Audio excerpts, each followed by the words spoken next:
अब आप लोग लीला का आनंद ले रहे थे, लीला देख रहे थे। प्रभु श्री राघवेंद्र सरकार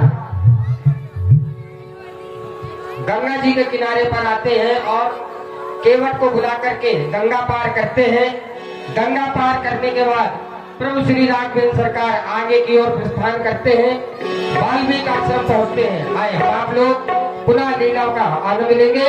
कभी गणपति शिव सुमिरे प्रभु नाये सुर सरिनाथ सखानुज सिंह सहित बनो गवन कीन रघुनाथ देखत बन सरे सैन सुहाय वाल्मीकि आश्रम प्रभु आए।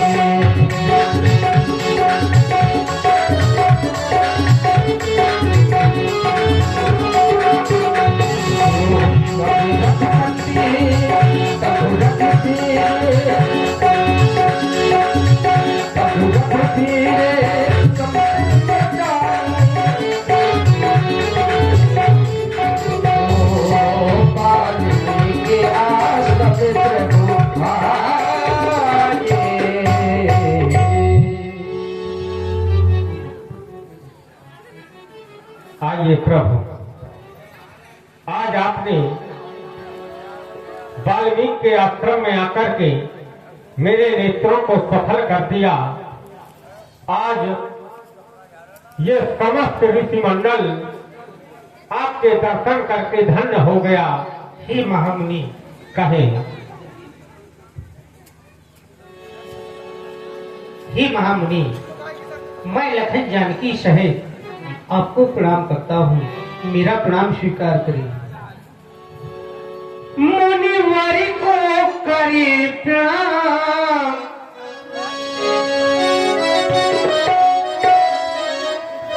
ऋषिवर को करे प्रणाम, हम हाथ जोड़ दो भैया।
अहम त्वं वन्दे।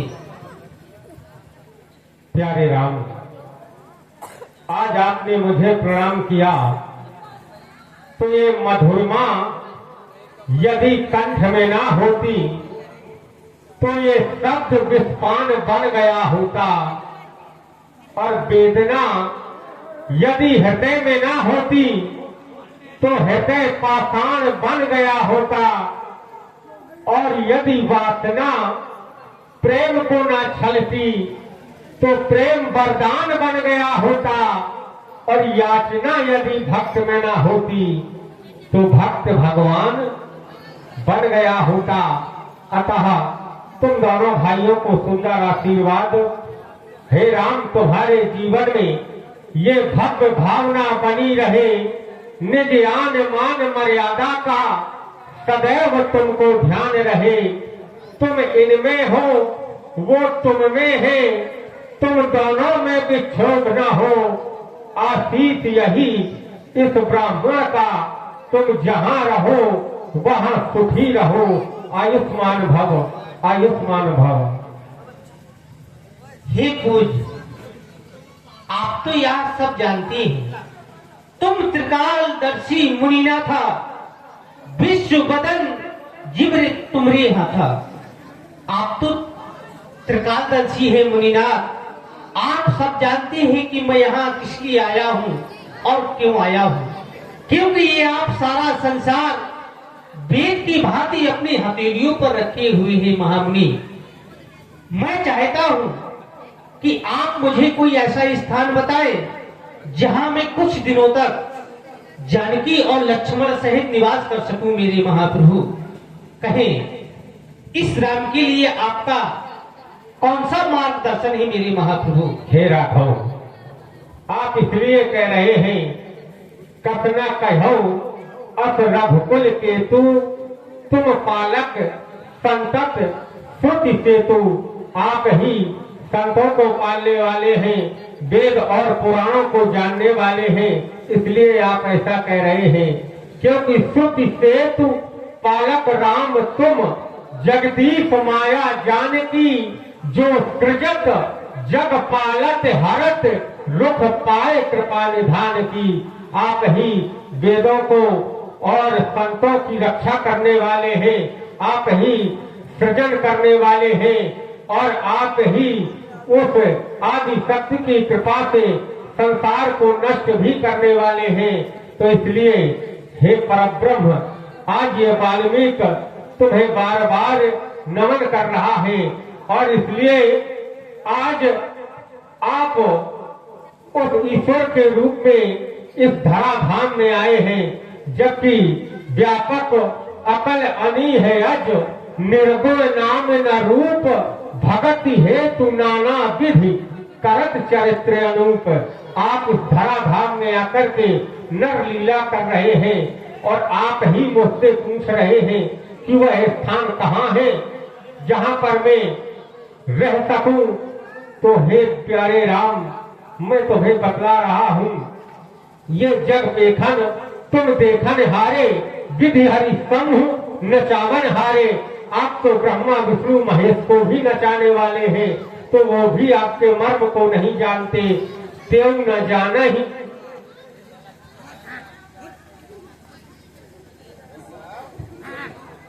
ये भैया उस जन्म का पश्चाताप करना चाहता है। त्यों न जाना ही मरम तुम्हारा, और तुम्हीं को जानन हारा।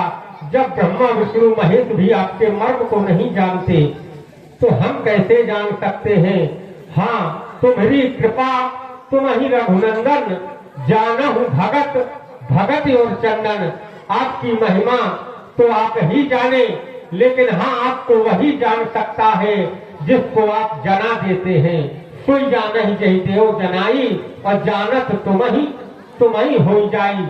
आपको वही जान सकता है जिस पर आप कृपा कर देते हैं। चिदानंदमय देह तुम्हारी, विगत विकार जाने अधिकारी। आप तो चिदानंद है, परमानंद है, और परमानंद के दर्शन करके आनंद की अनुभूति हुआ करती है।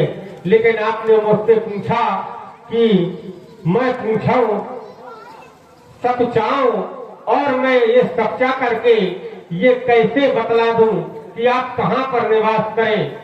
और भगवान शंकर भी कहते हैं कि देश काल दिस विदिशहु माही, और कहूं तो कहाँ जहाँ प्रभु नाही।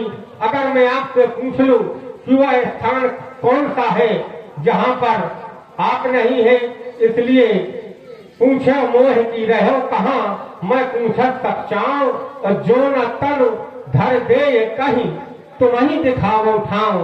वह कौन सा स्थान है। लेकिन हाँ, मैं बतला रहा हूँ, यह वर मांगहु कृपा निकेता, बसहु सदा सिय लखन समेता। आप उन भक्तों के हृदय में निवास कीजिए जिनके कथा श्रवण समुद्र समाना, कथा तुम्हार सुभग कर नाना। जिनके कान आपकी कथा सुनने को लालायित रहते हैं, आप उन भक्तों के हृदय में निवास कीजिए। और मंत्र राज नित जप ही तुम्हारा, पूजा ही तुम्हें सहित परवारा। जो नित्य प्रति आपका ध्यान करते हो, भजन करते हो और परिवार सहित तुम्हें पूजते हो, ऐसे भक्तों के हृदय में निवास कीजिए। और जननी सम जाने पर नारी, धन पराव बिस्ते विष भारी।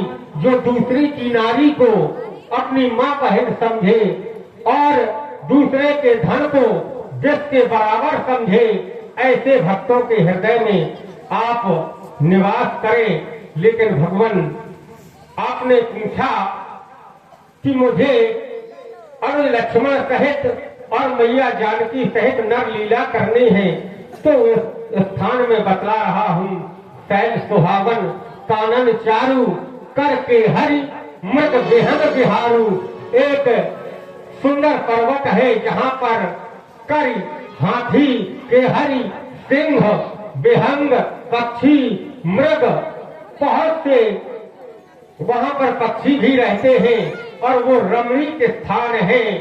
आपको मैं बतलाऊं, चित्रकूट गिरि करहु निवासु, तहाँ तुम्हार सब भांति सुपासु। यहाँ से कुछ ही दूर पर नीले रंग के पर्वत के समान एक चित्रकूट पर्वत है। आप वहाँ पर विश्राम करें और वहीं पर रह करके वनवास की अवधि को पूर्ण करेंगे। वहाँ पर अत्रि आदि मुनिवर बहु बसही, करहि जोग जप तब तन कसही। आपके दर्शन के लालायत है।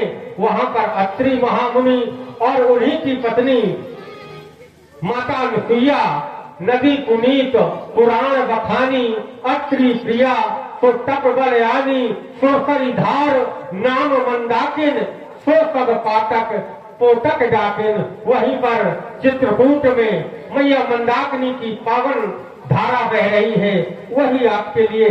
और ये 21 रुपए का पुरस्कार हमारे आदरणीय सम्मानीय लक्ष्मण पुजारी जी की तरफ से 21 रुपए का पुरस्कार हमारे वाल्मीकि जी के सुंदर अभिनय पर प्रदान है। बहुत बहुत आभारी हम मंडल की तरफ से हार्दिक धन्यवाद। वह चित्रकूट में मंदाकिनी की सुंदर गंगा बह रही है। आप वहीं पर निवास करें और अत्रि महामुनि को दर्शन दे करके आपकी जो इच्छा हो तो आगे की नरलीला का प्रावधान आप स्वयं करें। आपको रहने के लिए वही स्थान पर्याप्त है। जो आज्ञा मेरे महाप्रभु। तुम्हारा कल्याण हो। प्रभु श्री राघवेंद्र सरकार चित्रकूट में निवास करते हैं। चित्रकूट महिमा मिटे कहा महामुनि गाय, आय नहाए सरस्वर से समेत दो भाई। और इधर प्रभु श्री राघवेंद्र सरकार चित्रकूट में आते हैं और चित्रकूट रघुनंदन छाए, चित्रकूट रघुनंदन छाए, चित्रकूट रघुनंदन छाए, चित्रकूट रघुनंदन छाए, समाचार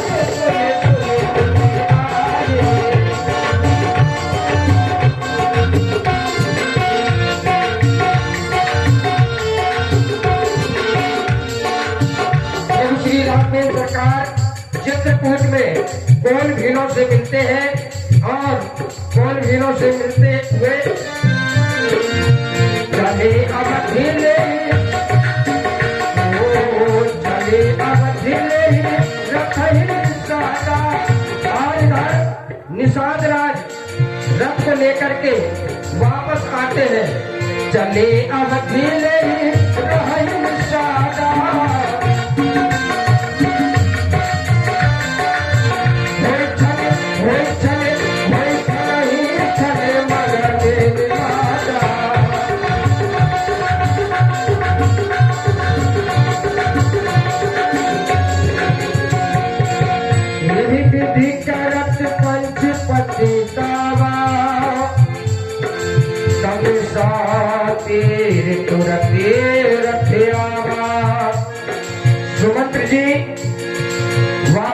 जाते हैं और वन से आते हुए तमसा नदी के किनारे आ जाते हैं। तमसा नदी के किनारे सुमंत्र जी आकर के बहुत ही संकोचवश अवध में आते हैं और आकर के महाराज दशरथ को समाचार सुनाते हैं कि प्रभु श्री राघवेंद्र सरकार और लखनलाल माता जानकी सहित वन को चले गए हैं, हमें वापस कर दिया है। सुमंत्र जी वापस आकर के महाराज दशरथ को बताते हैं और दशरथ को जो ही ये बात सुनने को मिलती है तो महाराज प्रभु श्री दशरथ जी राम राम कही राम कही राम राम कही राम तनु पर हरि रघुवर बिरहु राम गयऊ सुरे धाम। महाराज दशरथ सुरधाम को चले जाते हैं, मतलब महाराज दशरथ की मृत्यु हो जाती है। और इधर प्रभु श्री राघवेंद्र सरकार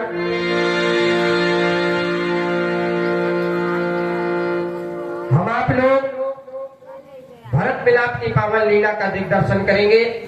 आए हम आप लोग भरत मिलाप की लीला का दर्शन करेंगे। देख ही राते भयानक सपना जाग करही कटो कोटि कल्पना। हाय पिताजी, आज यह मैं स्वप्न में क्या देख रहा हूं? आज मैंने स्वप्न में यह देखा कि हमारे पिताजी का स्वर्गवास हो गया है और उनके पार्थिव शरीर को एक तेल की नाव में डुबो करके रखा जा रहा है। भैया नहीं नहीं, विधाता ऐसा कदापि नहीं कर सकता। क्यों न हम ऐसे समय में शंकर भगवान का ध्यान करें, उनकी आराधना करें। हे भोलेनाथ, आप हमारी विनय को स्वीकार करें भगवान। हे दीनानाथ,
अयोध्या की रक्षा सभी प्रकार से करना भगवान, सभी प्रकार से करना। और जो ही भरत जी को सपना हुआ कि हमारे पिताजी नहीं रहे, तो भरत जी बहुत ही दुखी हुए। चले समीर वेग है हाके, नागत शरत शैल बने बाके। भरतलाल भैया के चरणों में सादर प्रणाम एवं शत्रुघ्न भैया के चरणों में सादर प्रणाम। कहो कहो, आपको अति शीघ्र ही अयोध्या में बुलाया गया है। चलते।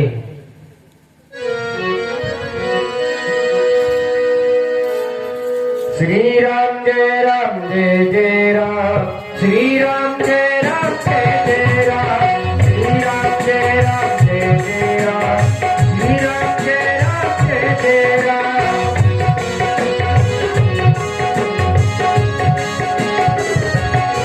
और आप लोग देख रहे हैं भरत जी को बुलावा भेजा गया कि आप लोगों को माता ने बुलाया है, तो भरत जी अपनी माता से मिलने के लिए चलते हैं। श्री राम जय राम जय जय राम, श्री राम जय राम जय जय राम।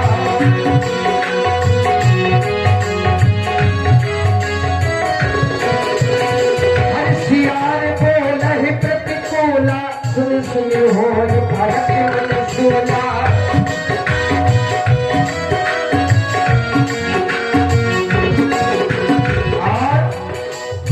जा रहे हैं तो रास्ते में खरसियार बोल रहे हैं, और तब की खरसियार हम आप लोगों को रास्ते में कहीं बोलते हुए मिल जाए या रास्ते और रास्ता काट दे, तो आप लोग ये समझिए ये बहुत ही कुछ अनिष्ट होने वाला है।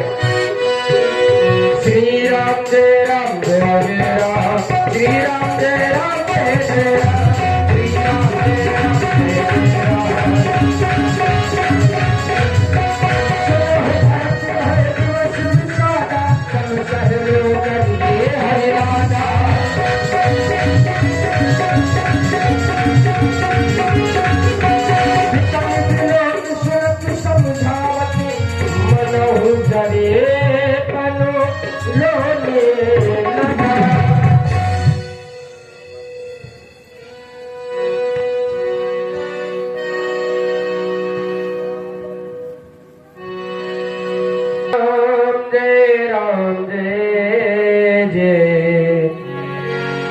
जय जय राम। भरत जी आते हैं और आकर के अपनी माँ से मिलते हैं।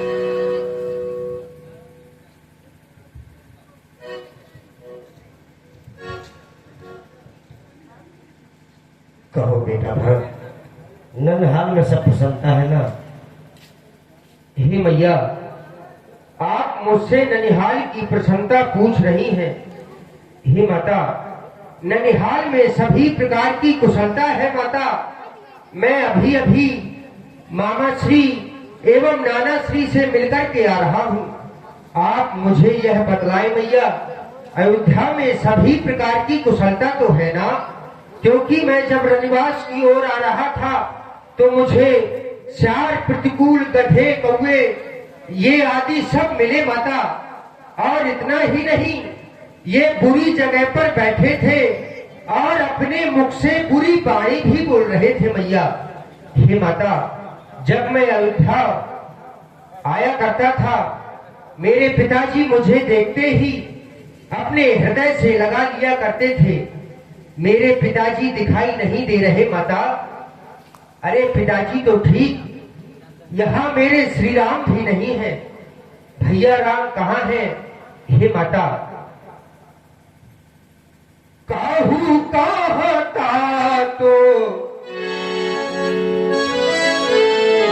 कहा सब माता, काहू कहता तो कहा सब माता, काहू कहता तो कहा सब माता।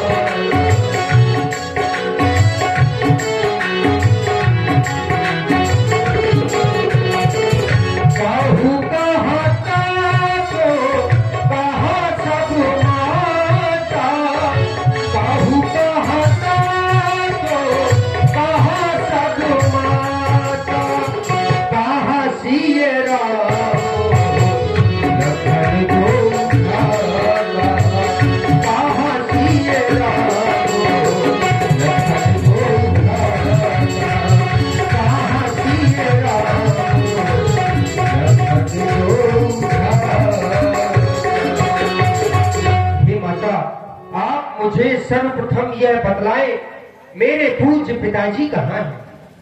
बेटा भरत, तुम्हारे पिताजी का तो स्वर्गवास हो गया। क्या कह रही हो? हाँ मेरे लाल। हाय पिताजी, आप मुझे छोड़कर के कहाँ चले गए पिताजी? अरे मैं कितना भागा हूँ, मैंने चलते समय आपके दर्शन तक नहीं कर पाए। हे पिताजी, आपने चलते समय मुझे प्रभु राम की सेवा में भी नहीं सौंपा। चला तो ना दे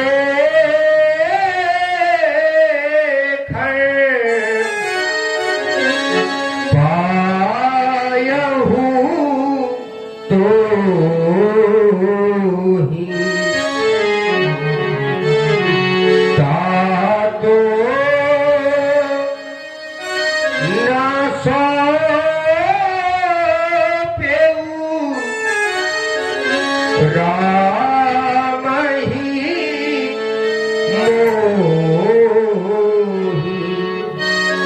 आपने मुझे राम जी की सेवा में नहीं सौंपा। हे मैया, आप मुझे यह बतलाएं मेरे पिताजी का स्वर्गवास किस कारण से हुआ है, यह आप सच सच बताएं माता। बेटा भरत, तात बात सब सकल समारी, भई मंत्रा सहज विचारी। विधाता ने पूर्ण रूप से एक पूरा कार्य बना दिया, लेकिन एक ही कार्य बिगड़ गया जिसमें तुम्हारे पिताजी का स्वर्गवास हो गया, और मंत्रा ने भी इसमें बड़ी सहायता की। मेरे भैया कहाँ हैं? तुम्हारे पिताजी के पास में मेरे थाती रूप में 2 वरदान थे। पहले वरदान में मैंने तुम्हारे लिए इस अयोध्या का राज मांग लिया, दूसरे वरदान में तुम्हारे भाई राम के लिए 14 वर्ष का वनवास मांग लिया। और मेरे भैया कहाँ हैं मैया? राम लक्ष्मण जानकी सहित वन के लिए चले गए। क्या कह रही हो? हाँ भैया, आप मुझे छोड़कर के वन चले गए। अरे पापड़ी, पर मेरे लाल, अपने मन में हानि गिलानी मत करो। तूने जिस समय पिताजी से ये वरदान मांगे, तेरी जिह्वा गल क्यों नहीं गई? अरे तेरे मुख में कीड़े क्यों ना पड़ गए? नहीं नहीं भैया,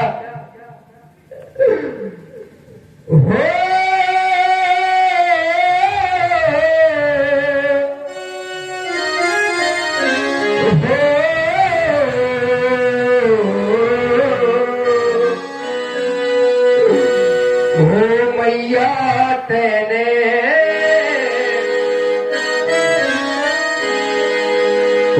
मैया तेने काठानी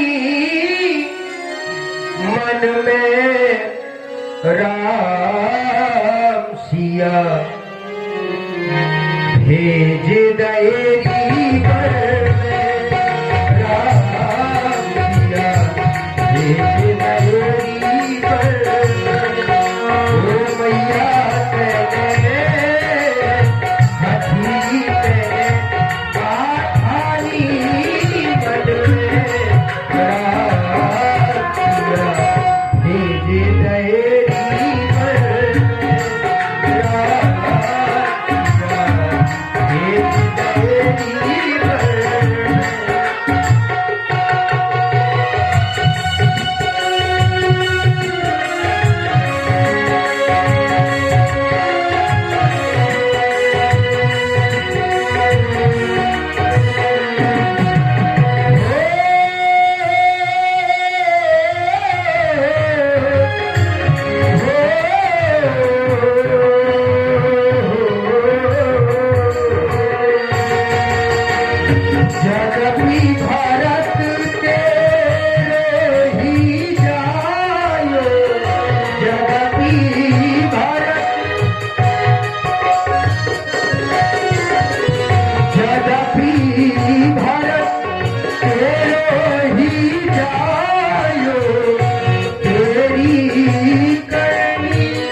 भैया शत्रुसूदन, चलो मैया कौशल्या के पास चलते हैं।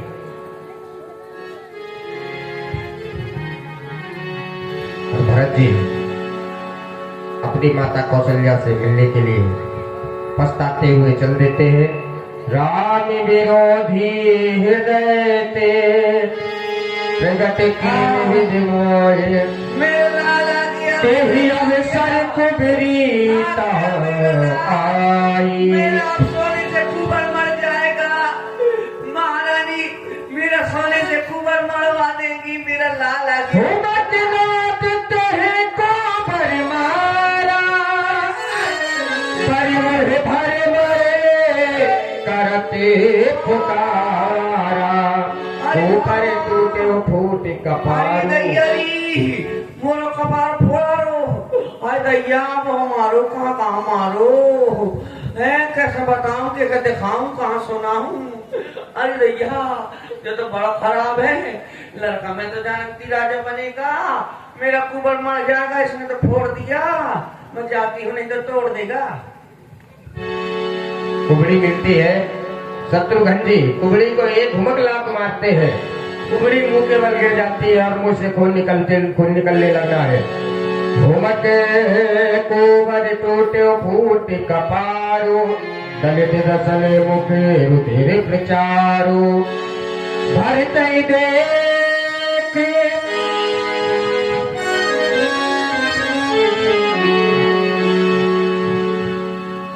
और भरत जी अपनी माता से मिलने के लिए आते हैं।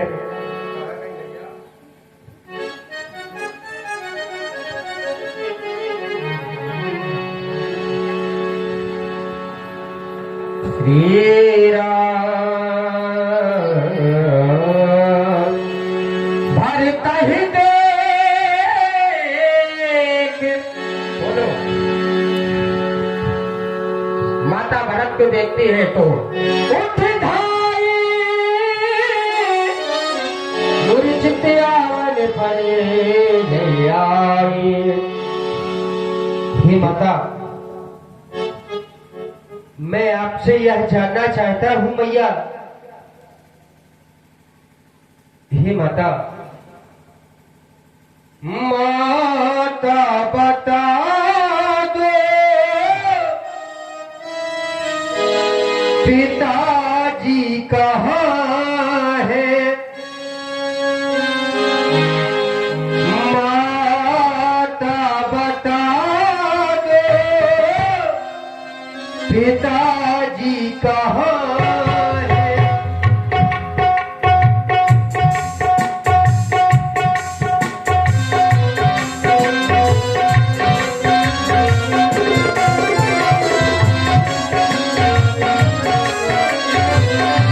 भैया कहाँ और भाई कहाँ है, भैया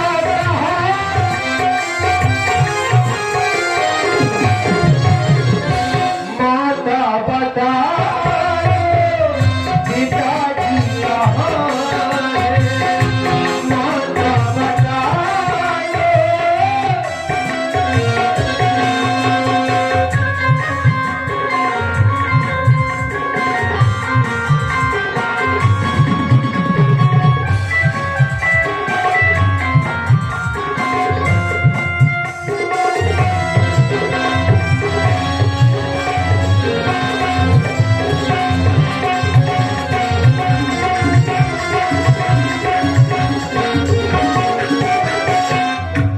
ऐसी विपुलता आन पड़ी है,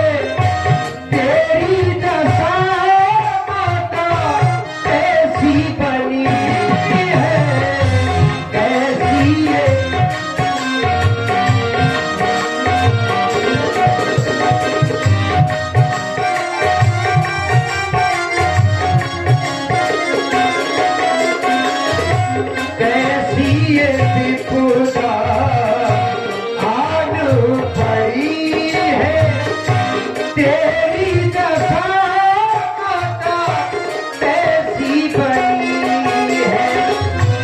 भैया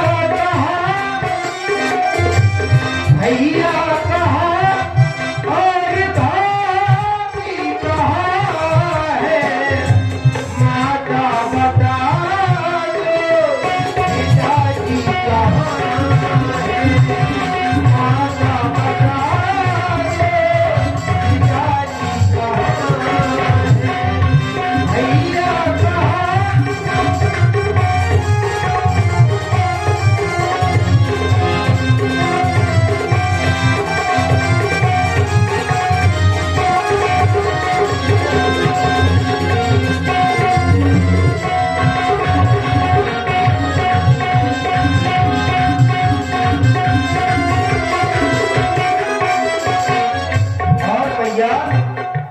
लक्ष्मण कहाँ है भैया, राम कहाँ है। दे दे दिखाई नहीं सब कोई कहाँ है। लक्ष्मण कहाँ है।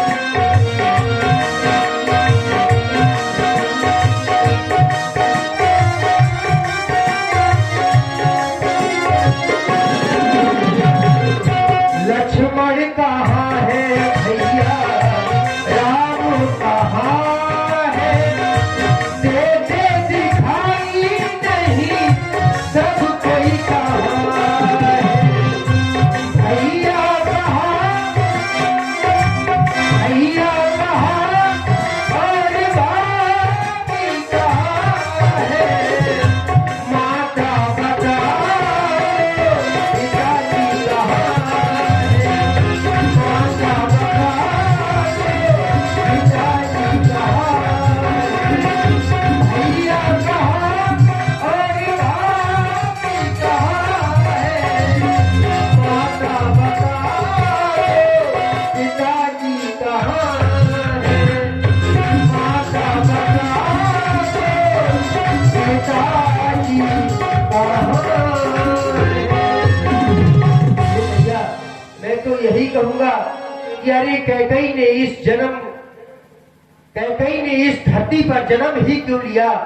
अगर जन्म लिया ही तो बांझ के रूप में क्यों नहीं लिया माता। इसमें मेरा कोई दोष नहीं मैया, कोई दोष नहीं है। लाल दोष इसमें किसी का भी नहीं है। और पूछ रहे हो कहाँ है तो सुनो। चिट्ठी ना कोई संदेश, जाने वो कौन सा देश जहाँ वो चले गए। चिट्ठी ना कोई संदेश, जाने वो कौन सा देश जहाँ वो चले गए। जहाँ वो चले गए।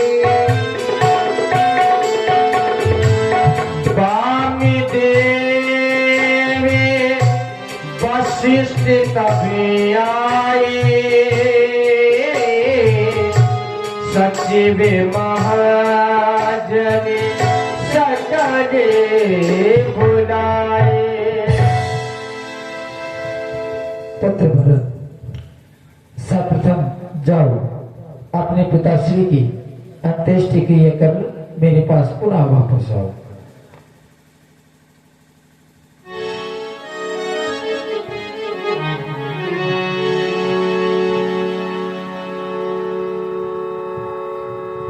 भरत जी मुनि वशिष्ठ जी के पास में आते हैं और मुनि वशिष्ठ जी भरत जी को अपने पिताजी की अंत्येष्टि क्रिया करने के लिए कहते हैं और भरत जी अंत्येष्टि क्रिया करने के लिए जाते हैं।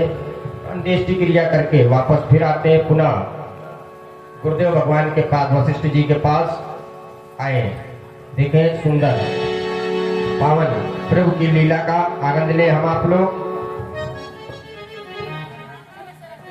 हे लाल, तुम जब से अयोध्या में आए हो मैं देख रहा हूँ तुम्हारा यह मुखमंडल तभी से मलिन है। तुम शोक में अव्याकुल हो, ये तो होनी का खेल है लाल। क्योंकि भाभी बहुत ही प्रबल होती है। सुनो, भरत भाभी प्रबल होती है। क्यों?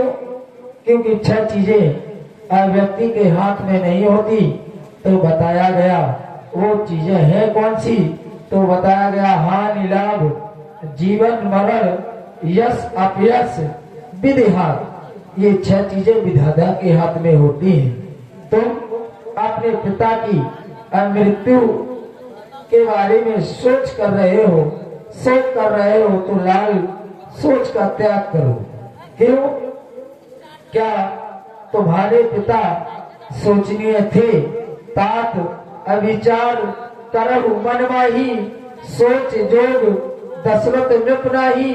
तुम्हारे पिता सोचनीय नहीं है। इस संसार में सोचनीय कौन है? तो बताया गया सोचिए विप्र जो वेद विहीना, तज निज धर्म अविषय ले लीना। अर्थात वो ब्राह्मण सोचनीय है जो अपने धर्म का त्याग कर दे और अविषय भोग में अव्याप्त रहे। सोचिए नृपति जो नीत न जाना, वो राजा सोचनीय है जो नीत को नहीं जानता।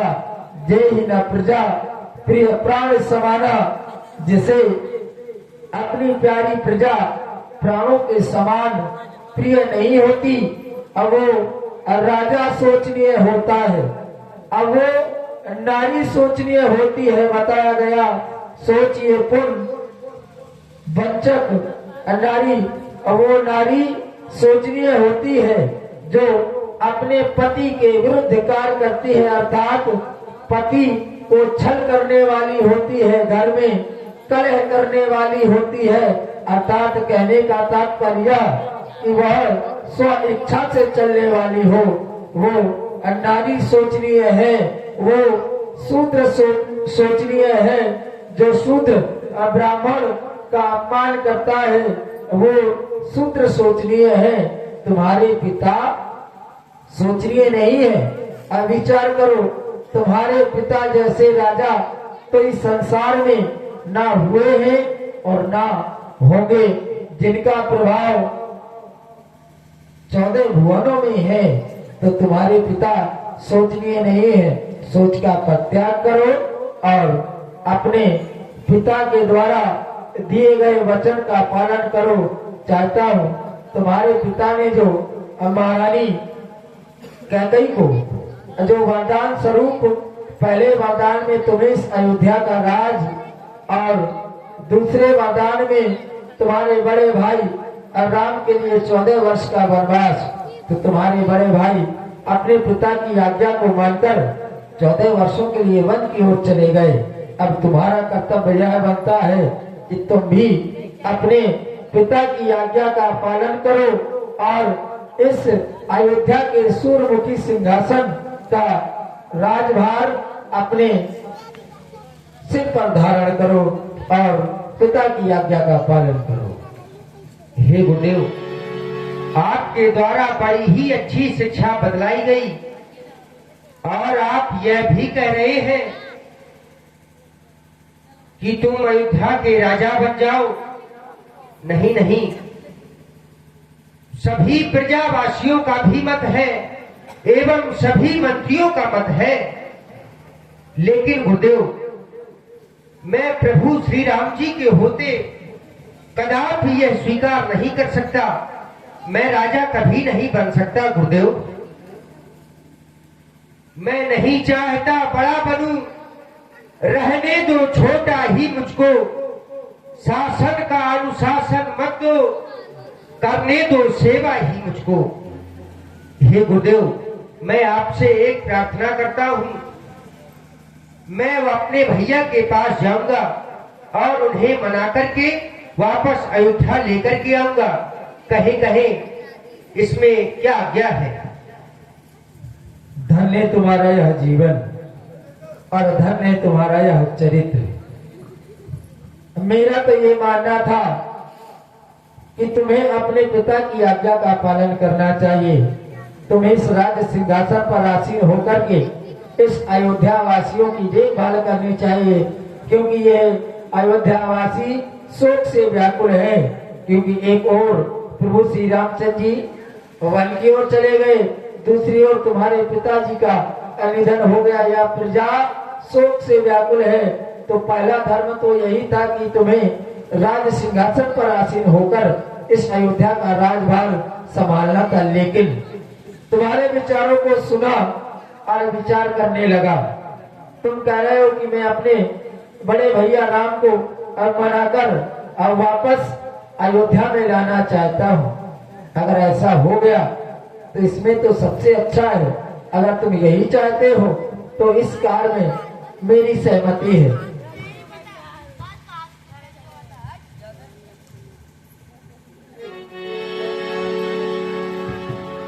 इस प्रकार गुरु वशिष्ठ जी भरत जी को उपदेश देते हैं और बहुत प्रकार से समझाते हैं।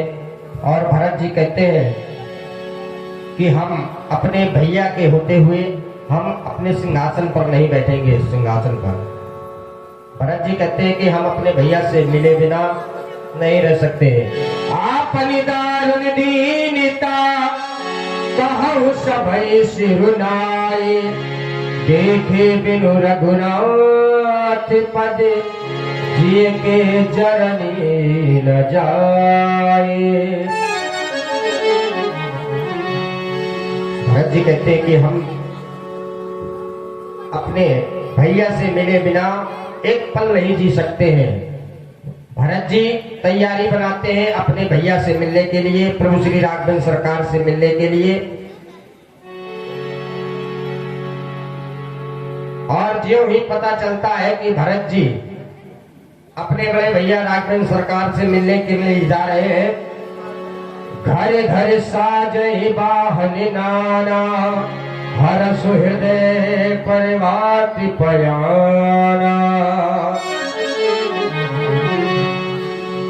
नगरवासियों को पता चलता है कि भरत जी को मिलने जाना है राघवेंद्र सरकार से, तो सारे नगर में खबर फैल जाती है और सारे नगरवासी राघवेंद्र सरकार से मिलने के लिए अनेकों प्रकार के वाहन सजाते हैं। आए हम आप लोग सुंदर आनंद लेंगे नगरवासियों का, जो कि राघवेंद्र सरकार से मिलने के लिए बहुत ही व्याकुल घूम रहे हैं। और देखेंगे निखार जी का दरबार।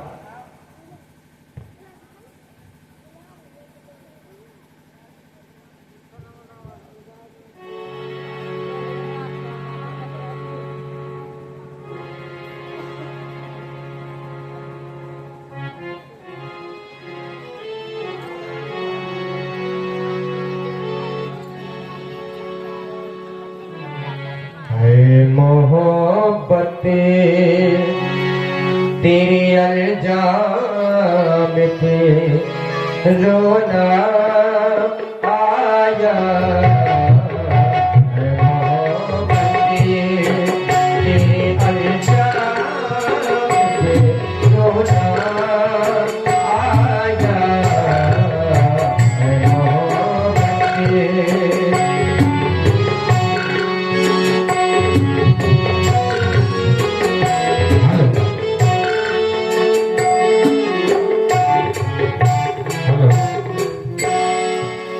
आया। हम आप लोग सुंदर निषाद राज जी का दरबार देखेंगे।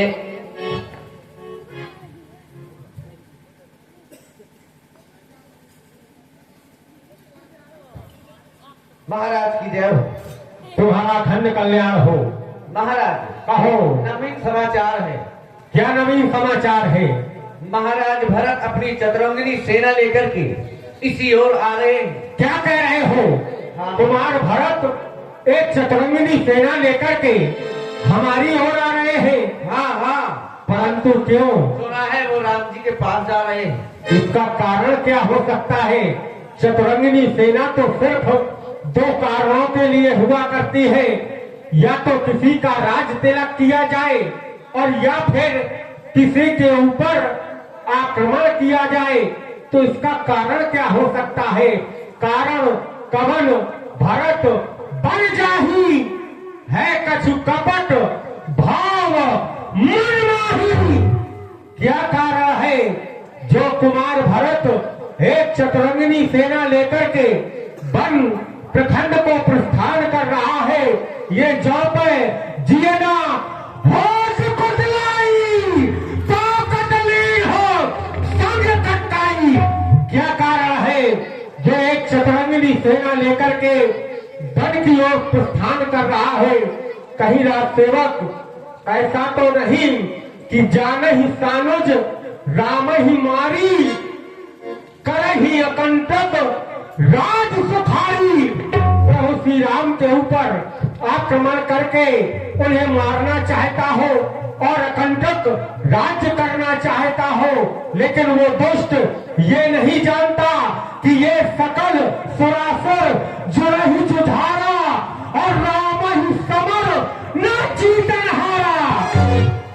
ये ब्रह्मांड के जितने भी देवता हैं, ये सभी एकत्रित होकर के अगर प्रभु श्री राम से लड़ने जाएंगे तो वो भी विजय प्राप्त नहीं कर पाएंगे।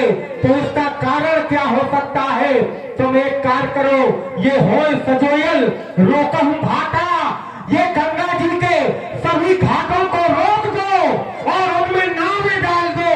ये ठावर सकल मरे के घाटा, सभी घाटों को रोक दो और जैसे ही भरत की सेना उन नावों में बैठे पत्थर मार मार के उन नावों को डुबो दो ताकि भरत की सेना गंगा पार नहीं जा सके।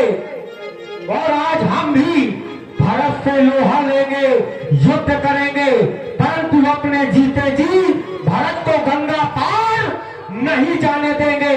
ये सन्मुख लोह भरत सन लेऊ, ये जियत न सुरसई उतरण देऊ, ये समर मरण तुम सुरसर तीरा, राम काज क्षण भंग शरीरा। आज भरत के साथ हम युद्ध करेंगे, लोहा देंगे लेंगे और सम्रांगण में अपने प्राणों को त्याग देंगे, परंतु भरत को गंगा पार नहीं जाने देंगे। आज ये मैया गंगा की धवल धारा आज रक्त से लाल कर देंगे, परंतु आज भरत जीते जी हमारे कारण प्रभु श्री राम तक नहीं पहुंच सकता। इसलिए आज बहुत ही अच्छा समय है कि हम प्रभु श्री राम के कार्य के लिए अपने प्राणों का बलिदान कर देंगे। दो हाथ मुद मोदक मोरे और तजहु प्राण रघुनाथ में हो रे। आज हमारे दोनों हाथों में मोदक के लड्डू हैं। अगर मारी भी गए हम लोग, अगर मारे गए तो सम्रांगण में प्रभु श्री राम के कार्य के लिए मारे जाएंगे, क्योंकि जिसने भी इस धराधाम में जन्म लिया है और प्रभु श्री राम के कार्य के लिए अपने प्राण त्याग दे वो धन्य है। जिसने भी साधु समाज की और संतों का संग नहीं किया उसका जीवन ही व्यर्थ है। जाकर साधु समाज नहीं देखा, जिसने भी संतों के सत्संग में भाग्य नहीं लिया उसका जीवन ही व्यर्थ है। इसलिए तुम एक कार्य करो, ये जीवन पाए न पाछे धरही और लड़ना मरना मैं मैदान करही। आज भरत की सेनानियों के ये सिर मैया गंगा में तैराते हुए नजर आएंगे। इसलिए चलो बजने दो रणभैरी और युद्ध के लिए प्रस्थान करो। चलो कहत के भाई बाए कहे सब न्याय देते सुहाए। ये क्या, ये तो अपशकुन है, इसका कारण क्या हो सकता है? महाराज ठीक तो ही है, बिल्कुल अपशकुन है। क्यों ना एक शकुन विचारा जाए? क्यों नहीं, विचार कर फिर चलेंगे। वास्तव में तुम बूढ़ मंत्री हो, अगर सगुन विचार रहे हो तो विचारो क्या कारण हो सकता है इस छींक के आने का? महाराज कहो। आप किसी फूल का नाम लीजिए। फूल का नाम अर्थात पुष्प का नाम, जैसे गुलाब। गुलाब यानी लाल, लाल होता है खून भी। हाँ, आप किसी अन्न का नाम लीजिए। अनार। अन्न का नाम जैसे जौ। जौ। आप किसी फल का नाम लीजिए। फल का नाम जैसे कटहल। कटिहल की तरह आप किसी धातु का नाम लीजिए। धातु का नाम जैसे लोहा। हाँ, लोहा से बनती है तलवार और उस तलवार से आज कटहल की तरह काटी जाएंगी बोटियां। मेरी तो समझ में आ रहा है कि जिस प्रकार से युद्ध हो ना हो, लेकिन क्यों ना ऐसा किया जाए, एक थाल में मछली मांस रखवा लिया जाए और दूसरे थाल में कंदमूल फल रखवा लिए जाए। तो फिर क्या होगा? अगर भरत जी की नजर नीच पर पड़ेगी तो समझ लेना युद्ध के लिए आ रहे हैं, और यदि कंदमूल फल पे फूल में उनकी नजर पड़ती है तो समझ लेना संधि के लिए आ रहे, मिलने आ रहे हैं। महामंत्री, तुम सत्य कहते हो। हमने बिना विचारे ही जाने कितना बोल दिया, और विचार करके कोई भी कार्य करना चाहिए। तुमने सत्य कहा है, क्योंकि भरत स्नेह सील बिन बूझे, बड़ हितहान जान बिन चूझे। आज हम बड़ी ही हानि हो जाती अगर भरत से युद्ध करने चले जाते। इसका कारण क्या हो सकता है? क्योंकि आपने बताया कि एक थाली में मीन पीन पाखीन पुराने, एक थाली में मांस और मछली रख दी जाए और एक थाली में कंदमूल फल रख दिए जाए, और अगर मांस मछली पर भरत की नजर पड़ती है तो हम समझ जाएंगे कि भरत युद्ध के लिए आ रहा है। हाँ, और अगर कंदमूल फलों पर कुमार भरत की नजर जाती है तो हम समझ जाएंगे कि वो श्री राम जी से मिलने के लिए आ रहा है। क्योंकि बैर और प्रीत छिपाने से भी नहीं छिपते हैं। लखब स्नेह सुभाए सुहाए, बैर प्रीत नहीं दुरहि दुराए, छिपाने से भी नहीं छिपती है। इसलिए चलो, और एक थाली में मांस मछली रख लो और एक थाली में कुछ कंदमूल फल रख लो। चलो, हम भरत से भेंट करेंगे। चलो चलो। चले महाराज। और इधर निषाद राज जी को पता चलता है कि भरत जी चित्रकूट की ओर आ रहे हैं, तो निषाद राज सोचते हैं कि भरत जी भैया से लड़ने के लिए आ रहे हैं, लेकिन ऐसा नहीं होता है। भरत जी चित्रकूट की ओर जा रहे हैं। आए हम आप लोग पावन लीला का दर्शन करें। जय जय श्री राम। भारत चले चित्रकूट हो रामा, राम को मनाने। भारत चले चित्रकूट हो रामा, राम को मनाने।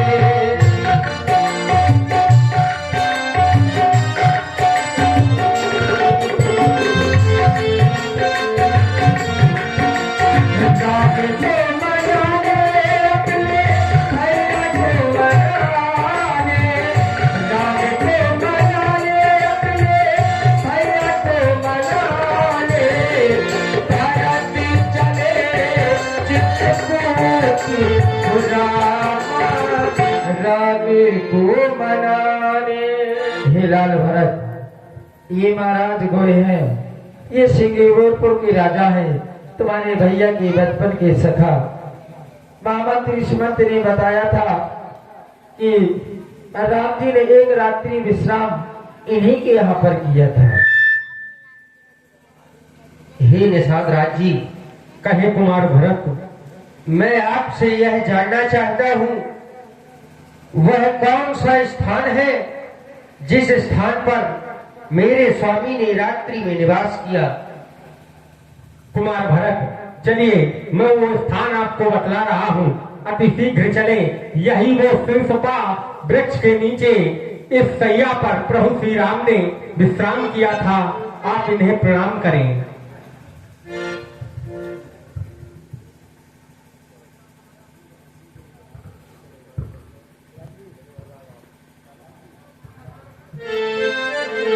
प्रभु श्री राम सरकार से मिलने के लिए पुनः लखन भरत जी चल देते हैं।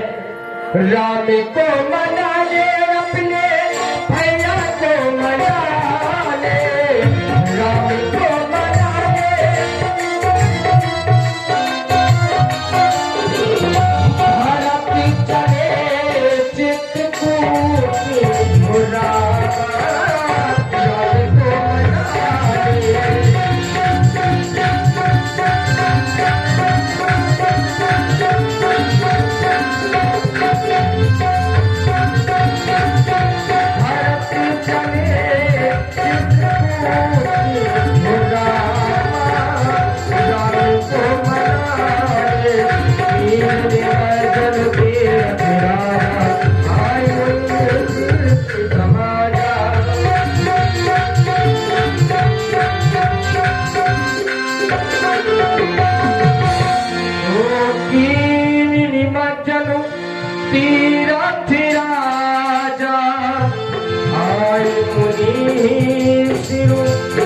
साहित्य समाज।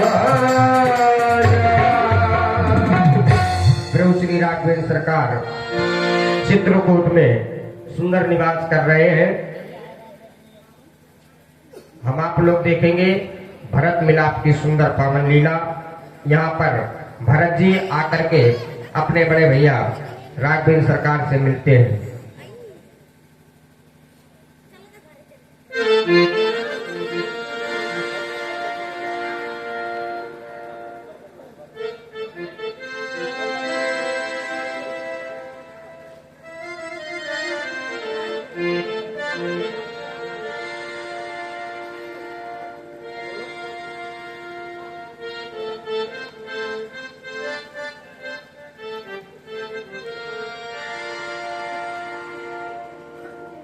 हे प्राणनाथ, यहाँ राम रजनी अवश्य को।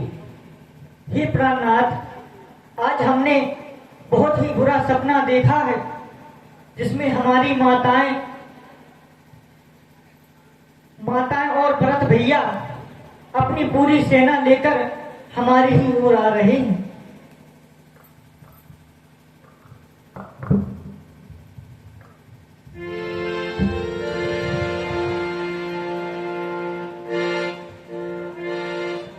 हे मेरे भैया, जानकी ने आज बड़ा भयानक सपना देखा। लखन स्वप्न यह नीक न होई, कठिन कुचार सुनावह कोई।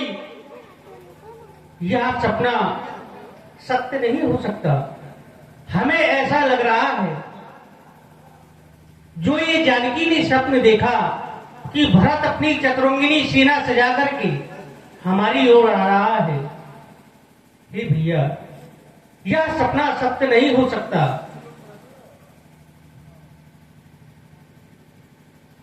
हे मेरे महाप्रभु, मैं आज आपसे कुछ पूछे बिना ही कुछ कहना चाहता हूँ नाथ। तुम सर्वज्ञ शिरोमणि स्वामी, आपन समझ कहो अनुगामी। सेवक समय ना ठीक ठिठाई, हे भगवान सेवक समय पर ठीक ठिठाई नहीं करता नाथ। ये क्या सुन रहा हूँ कि भरत अपनी चतुरंगी सेना लेकर आप पर आक्रमण करने आ रहा है ना। उसको ये पता नहीं कि एक भाई घर में है तो एक बड़ा भाई मन में है। हे प्रभु आप, हे भाई शीघ्र आज्ञा दो। ये भाई को समझूंगा, अन्याय नहीं पर होता है। ये कैसे होने दूंगा, इतने पर संतोष नहीं। वो सेना ले लड़ने आता है, हमको अकेले समझकर घेरने और पकड़ने आता है। पहले भी हृदय चल रहा उस मछली माता की करतूतों से। मुझे क्या डर है अपनी इन रजपूतों से। यदि भरत मुझसे लड़कर बचा पाना चाहे तो मेरे और अंतर की आय तक न पाएगा। चीखेगा और चिल्लाएगा अपने निज वाक्यों से। ऐसा रुलाऊंगा कि रोने भी ना पाएगा। अगर वो शंकर भी आकर मदद करे तो शंकर की साक्षी है, मैं उसे आज संहारूंगा जो मेरे रक्त है।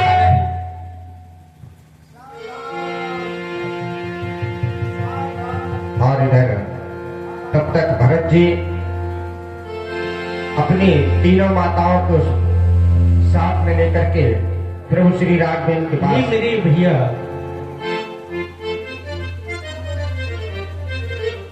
सुनहु लखन भल भरत सरीखा, विधि प्रपंच महा सुना न दिखा। भैया भरत जैसा पवित्र भाई इस संसार में ना तो देखा गया है और ना सुना गया है। क्योंकि मेरे भैया भरत ही होई ना राजमद, विधि हर पद पाए प्रपंच।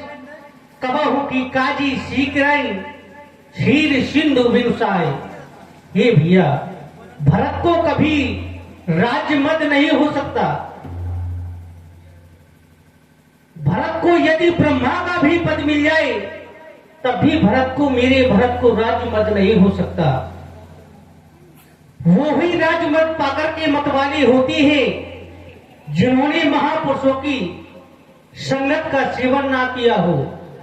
मैं तो यह कहता हूं, भरत जैसा भाई ब्रह्मा की सृष्टि में ना देखा गया है और ना सुना गया है और ना सुना जाएगा, ना होगा, ना देखा भी जाएगा। भरत को कभी राजमद नहीं हो सकता मेरे भाई।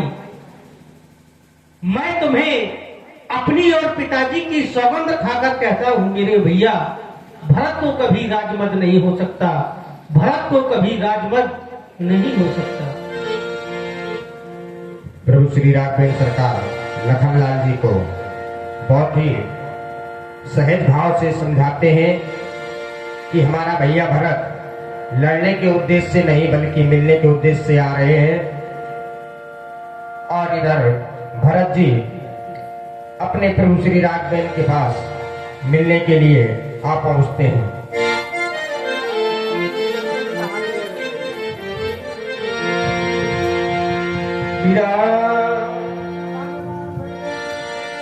प्रथम राम बेटे कैकेयी शरण सुभाई भगति मति भेई।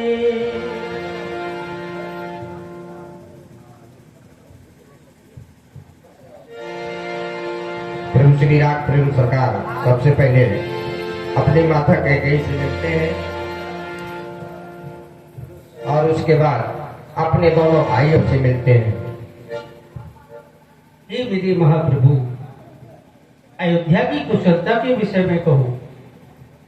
राम, अयोध्या की अब कुशलता कहाँ है? तुम्हारे वन आ जाने के बाद तुम्हारे पिताजी का निधन हो गया। नहीं गुरुदेव, ये आप क्या कह रहे हो? मेरे पिताजी का निधन हो गया? अवश्य। धिक्कार है राम तुम्हारे बल और पौरुष पर। तुम्हारे कारण तुम्हारे पिताजी का निधन हो गया। आज मेरे महाप्रभु, मेरे पूज्य पिताजी का निधन मेरे ही कारण हो गया। नहीं नहीं गुरुदेव। लाल, ये समय सोच करने का नहीं है। होने को कौन टाल सकता है, क्योंकि समय बलवान होता है। समय के आगे किसी की नहीं चलती। लाल, भरत को तुम्हारे पिताजी ने अयोध्या का राज दिया था, परंतु भरत अयोध्या पर राज करने के लिए राजी नहीं हो रहे। भरत, तुम्हें मनाकर वापस अयोध्या ले जाना चाहता हूँ। तो मैं चाहता हूँ भरत, तुम अपने आवाज अपने भैया के सम्मुख प्रस्तुत करो।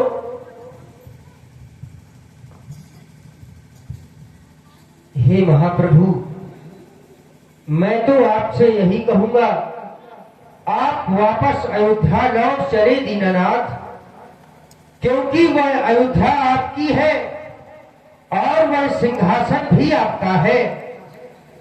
हे भगवान, मैं अयोध्या से सभी प्रकार की सामग्री सजा करके लाया हूं। जैसा आपका मन माने सो करें। हे भगवान, यदि आप वापस अयोध्या नहीं जाना चाहते तो मैं आपके साथ 14 वर्ष तो क्या, कानन करहु जन्म भर वासु, मैं अपना सारा जीवन इस वन में बिता दूंगा नाथ। हे भगवान, लेकिन आप हमें अनाथ न करें दीनानाथ। ओ मेरे नाथ, दीनानाथ, क्यों अनाथ कर रहे हैं दीनों के दिल पर, हम दुखियों के दिल पर आघात कर रहे हैं। कैसी बात कर रहे हैं, क्यों अनाथ कर रहे हैं, कैसी बात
हे मेरे महाप्रभु, मैं तो यही कहूंगा कि यहाँ सभी लोग बहुत दुखी हैं। आप भरत को अयोध्या वापस ले जाएं, मेरे पूज्य गुरुदेव, क्योंकि आप तो सब नीति जानने वाले हैं मेरे महाप्रभु। मैं जो निश्चय कर चुका हूँ उससे नहीं टल सकता हूँ मेरे महाप्रभु। मैं 14 वर्ष वन में ही रहूंगा। 14 वर्ष की अवधि पूर्ण होगी, मैं आपके श्री चरणों के दर्शन करूंगा मेरे महाप्रभु। आज तुम दोनों भाइयों का प्रेम देखकर विस्मय में पड़ गया। अगर समाधान करूं तो किस ओर करूं? तुम अपने धर्म का पालन कर रहे हो और भरत भी अपने धर्म का पालन कर रहा है।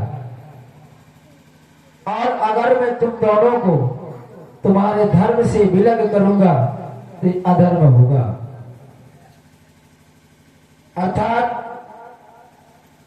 अब समस्या मेरे सामने है कि मैं इसका निर्णय करूं तो कैसे करूं। तुम वापस अयोध्या जाना नहीं चाहते और भरत अयोध्या का राज तुम्हारे बिना करना नहीं चाहता। तो चाहता ये हो कि अगर तुम अयोध्या नहीं जा सकते तो तुम अपना कुछ स्मृति प्रदान करो जिसको माध्यम बनाकर भरत अयोध्या का राज चला सके। पूज्य गुरुदेव, यहाँ मैं अपनी चरण पादुका दे रहा हूँ, इसी सिंहासन पर रख देना। मैं 14 वर्ष की जैसी अवधि पूर्ण होगी, आपके श्री चरणों के दर्शन करूंगा और अयोध्या का राजभार संभालूंगा मेरे महाप्रभु। प्रभु कर कृपा पाबिरी दीनी, सादर भरत शीश धरे लीनी। प्रभु श्री राघवेंद्र सरकार भरत जी को अपने पद प्राण देते हैं और भरत जी पावनी को लेकर के पुनः वापस अवध की ओर आ जाते हैं।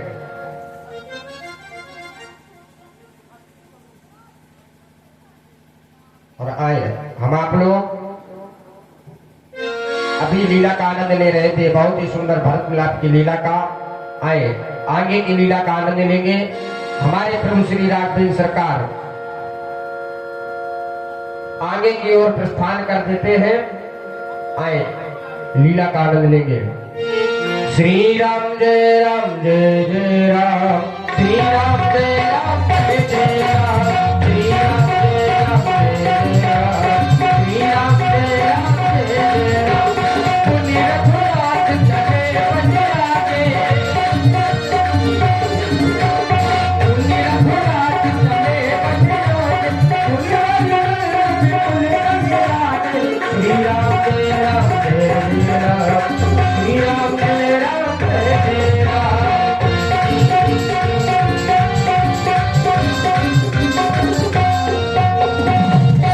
अस्थि समूह देख रघुराया, कोठी मुनि ने लागी अति हरि गाया। प्रभु श्री राघवेंद्र सरकार वन में चले जाते हैं, लेकिन वन में जाते जाते राघवेंद्र सरकार को हड्डियों का एक ढेर दिखाई पड़ता है। हे ऋषियों मुनियों, मैं ये आज क्या देख रहा हूँ? आपके आश्रम के चारों ओर की हड्डियों का ढेर दिखाई दे रहा है। हम इसका कारण जानना चाहते हैं, आप हमें अवगत करावे मेरे ऋषियों मुनियों। हे ऋषियों मुनियों, पूज्य बरो, हाथी का कैसा धीर यह तपोभूमि का है कला, ये शासन काया मेरे यहाँ।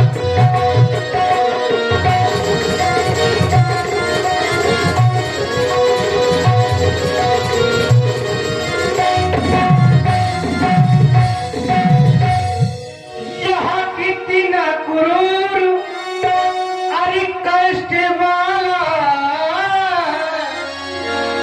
यहाँ दृष्टि में आता है। पकड़े है इसने अरे पाँव मेरे, आगे को बढ़ाना चाहता है।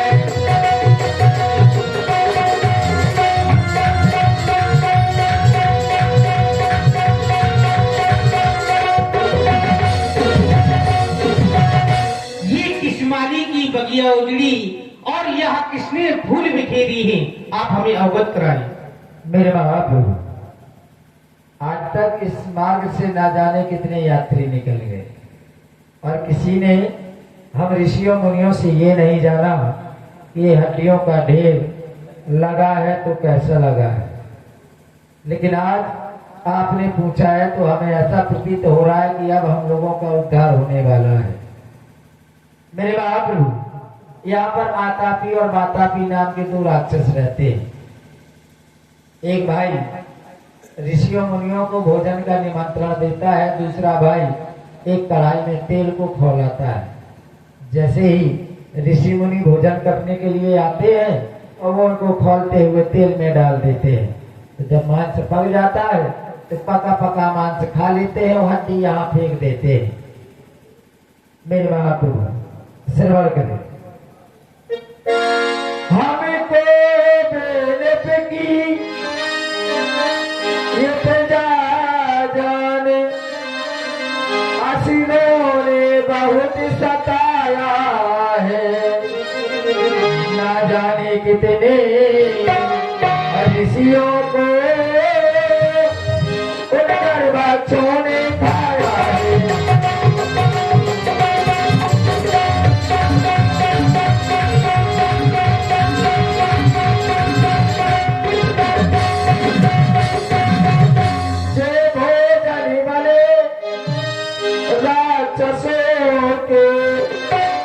उनकी हड्डियां पड़ी है ये, पत्ते तो वो शिशु चबा गए, सूखी टहनियां पड़ी है।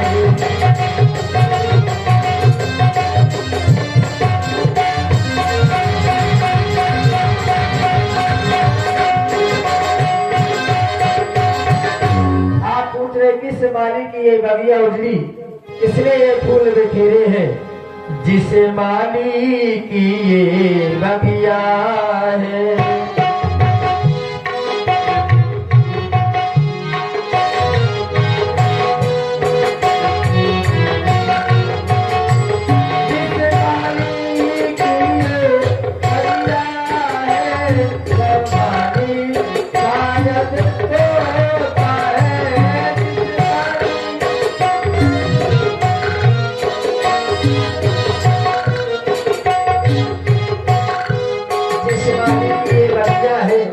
वो माली शायद सोता है, उसकी ही लापरवाही से अन्याय बाग में होता है। बैठे हैं अभी तक इस ताक में, जिस अन्याय से बदला ले, पर मिला न वीर कोई ऐसा जो ब्योरा अगला और पिछला ले, निश्चर निकल सकल मुनि खाए। निश्चर हीन करहु मैं भुज उठाए पद कीन। हे ऋषियों मुनियों, मैं आज आपके सामने ऐसी प्रतिज्ञा करने जा रहा हूँ जिसे सुनकर आप भयभीत मत होना। निश्चरहीन करो मही भुज उठाए पड़े कीन। मैं आज से हाथ उठाकर कहता हूँ, इस पृथ्वी मंडल से राक्षसों को विलीन अर्थात समाप्त कर देना, ये मेरी प्रतिज्ञा है। जय बोले प्रभु श्री रामचंद्र की। अब हम आगे की ओर जाना चाहते हैं। आप आगे की ओर जाना चाहते तो एक निवेदन हमारा भी सुन ले। आपका एक परम भक्त है सुतीक्षा, जो आपकी तपस्या में बहुत वर्षों से लग्न है और अपने प्राणों को रोके हुए चाहते हैं। अगर आप आगे जा रहे हैं तो उनको दर्शन अवश्य देते जाइएगा। अगस्त जी के आश्रम में जाए। बिल्कुल। प्रभु श्री राघवेंद्र सरकार अगस्त जी के आश्रम के लिए प्रस्थान करते हैं।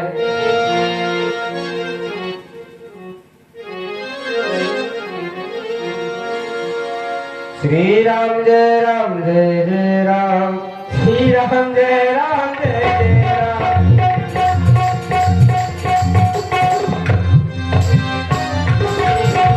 श्री राम जय राम जय जय राम, श्री राम जय राम जय जय राम।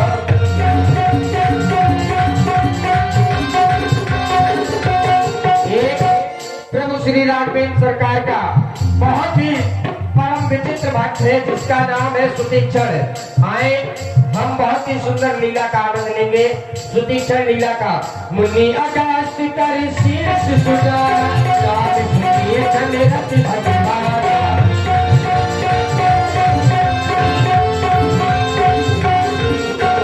श्री राम जय राम जय राम, श्री राम जय राम जय जय राम।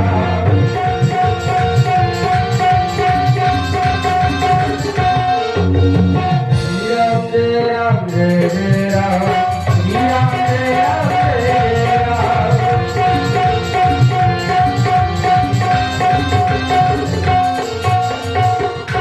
प्रभु श्री राघवेंद्र सरकार वन में आगे की ओर चल देते हैं और चलते चलते सुतीक्षण जी के आश्रम पर पहुंच जाते हैं। आए हम आप लोग दर्शन करेंगे सुतीक्षण जी के।